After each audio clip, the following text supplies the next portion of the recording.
रवींद्र धंगेकरांनी एक्सवरील शिवसेनेचा फोटो हटवला. शिवसेनेचा फोटो हटवत पुणेकर फर्स्ट असा उल्लेख. धंगेकरांकडून मात्र फोटो हटवल्याचा इन्कार. लढा विकृती विरोधात, भाजप विरोधात नाही. पुणेकरांची ही लढाई थांबणार नाही. झी 24 तासला दिलेल्या मुलाखतीत धंगेकरांची माहिती. जैन बोर्डिंग प्रकरणात मुख्यमंत्री फडणवीसांनी कठोर कारवाई करावी. जैन बोर्डिंगवर प्रशासन नेमून अनुदान देण्याची धंगेकरांची मागणी.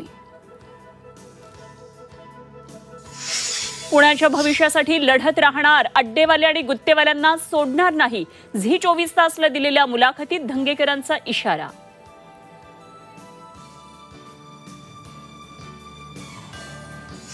रवींद्र धंगेकरांचा व्हिडिओ व्हायरल. व्हिडिओमध्ये धंगेकर दुकानाची जाहिरात करत असल्याचा आरोप. ते जाहिरात नाही, मित्राला शुभेच्छा दिल्याचा धंगेकरांचा दावा. राज ठाकरे आणि उद्धव ठाकरेंची पुन्हा भेट. राज ठाकरेंच्या आईच्या वाढदिवसानिमित्त भेट झाल्याची माहिती. तर भाऊबीजेसाठी ठाकरे कुटुंब एकत्र येणार का याकडे लक्ष.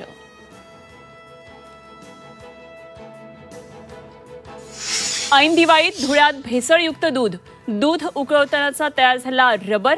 विक्रेत्यावर कारवाई करण्याची नागरिकांची मागणी.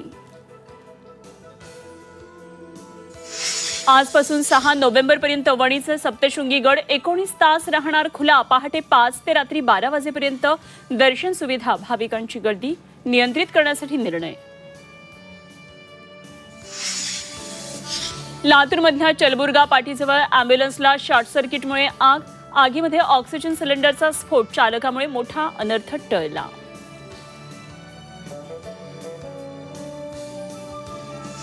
जळगावात 30 तोळे सोनं चोरून पळालेल्या चोरट्याला अटक. 8 वर्षांनंतर चोरट्याला बेड्या. वाराणसीमधून चोरट्याला झाली अटक. पहलगाम हल्ल्यात नाव आलं म्हणत फसवणूक. ज्येष्ठ नागरिकाला 1.5 कोटींचा गंडा. तोतया एनआय अधिकाऱ्याकडून ऑनलाईन फसवणूक.